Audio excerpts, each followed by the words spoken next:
Bah oui, la liberté des enfants, au-delà des genres, au-delà des rôles, des dictats et tout, c'est quand même très puissant. Et on l'opère assez facilement. Donc voilà, c'est pas si loin que ça. Mais t'es pas prêt, papa? Je peux rester encore un an ou deux avec toi à la maison? Tourne. Comment ça va avec ma fille? On couche pas ensemble si c'est ça votre angoisse. Tu sais, on a un truc à l'intérieur. C'est pratique, ça s'appelle un escalier. On peut dire que c'est une relation père et fille qui n'est pas traditionnelle. C'est un peu comme des colocs qui partagent en fait la même maison. Tu rentres tard, je rentre tard. Parfois tu fais la cuisine, parfois c'est moi qui la fais.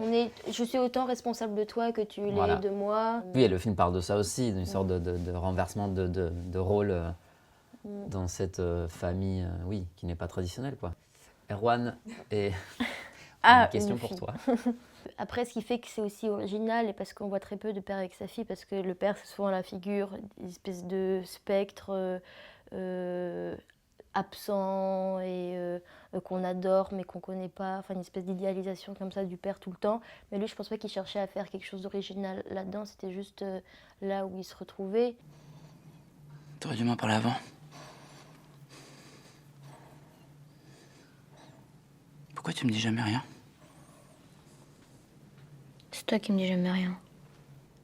Dans Perdrix, du coup, ouais, il voulait. C'était vraiment à partir de ça. Enfin, c'était franchement à partir de ça. C'était pas par hasard. Il voulait développer cette relation qu'il y avait donc dans Perdrix. Et ça, je sais pas. Mais qui, quand même, je trouve, est vraiment différente, quoi. Mais c'est clair qu'il est touché par l'amour filial et par... Et qui fait peur aussi un peu, quoi. Je pense qu'il y a de ça, de comprendre pourquoi c'est une espèce d'amour tellement énorme et comment faire pour pas que ce soit étouffant et trouver la bonne place là-dedans et qui est un peu effrayant.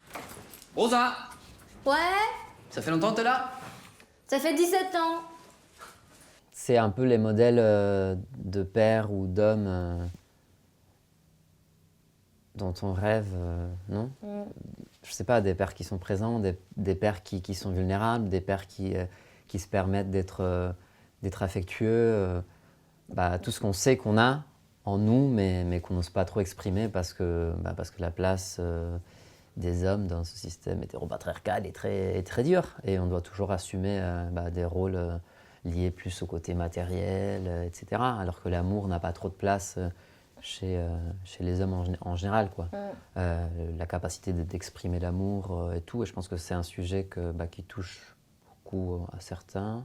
Pour moi, le rôle en fait d'Étienne, ça m'a aussi permis, moi, de rentrer en contact avec ma vulnérabilité, même si c'est quelque chose que j'essaie quand même d'exercer, d'exprimer. C'est touchant de se permettre justement d'incarner des personnages qui peuvent être des paradigmes différentes par rapport à ce qu'on a l'habitude de voir, non ? On parlait de ça là tout à l'heure, comment un film peut aussi proposer de nouveaux liens et de nouveaux rapports, même si c'est plus ou moins vu dans la réalité ou dans le cadre de la fiction. C'est aussi intéressant de pouvoir justement être libre dans ce qu'on raconte. C'est bien, mais c'est bien, c'est juste à 322 km, c'est... Personne t'attend, personne te connaît, personne te jugera. Tu seras libre. Ah ouais, délire. Par contre, c'est Youssef qui va être déçu que tu partes. Alors que toi. Moi, la seule chose que je veux, c'est ton bonheur. Toujours trouver de l'amusement dans ce que je peux faire. Et là, j'ai l'impression qu'au sortir de l'adolescence, il y a eu toute une période de refus de l'enfance. Et je sais pas, en grandissant, en étant heurté par des choses, ou comme dans le film, le fait de quitter des lieux, de prendre des responsabilités et tout ça, ça fait qu'au contraire, j'ai l'impression de toujours revenir un peu plus en enfance, d'une manière presque effrayante, ou une espèce de besoin de ça. Et je pense aussi apprendre à faire les choses aussi vraiment à sa façon, même dans un truc qui soit de la féminité ou des espèces enfin, quelques pressions sociales qui soient, espèce de retour en enfance aussi, c'est juste de réapprendre à devenir une adulte, mais à ma façon vraiment, quoi. Oui. Je suis très touchée par ce que tu dis.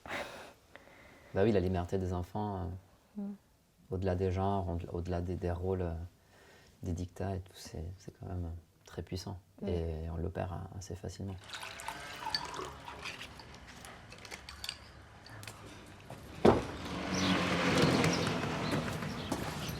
Comment ça va avec Youssef? On couche même pas ensemble. Oui, vous êtes juste deux adolescents qui dorment dans le même lit sans jamais se toucher.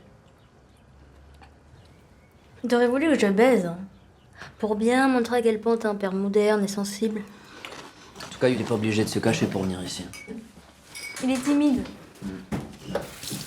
Dans ce cas, je vais respecter sa timidité.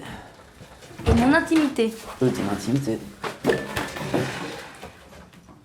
Et c'est vrai que c'est une fantaisie qui n'est pas personnelle, c'est une fantaisie qui fait partie d'un système, d'une logique en fait de famille, justement, qui n'a pas peur de la théâtralité de la vie, qui n'a pas peur du geste, de la beauté du geste, dans un sens plus large, non? C'est pas juste la fantaisie pour s'amuser ou la fantaisie comme un espace, comment dire, restreint à un moment spécifique lié au jeu, mais qui peut aussi justement s'infiltrer dans la vie quotidienne. C'est pour ça, par rapport à l'abandon de la mère, mais aussi une espèce de brutalité et de dureté de ce que c'est que la vie. Je pense que c'est un truc de sensibilité, vraiment, de pouvoir survivre dans cette lutte-là, d'accepter la légèreté, mais pas comme un truc frivole, mais qui soit un truc nécessaire et que ça soit fait avec de la résistance. Et c'est un acte de bravoure aussi, je trouve, d'assumer ça et de...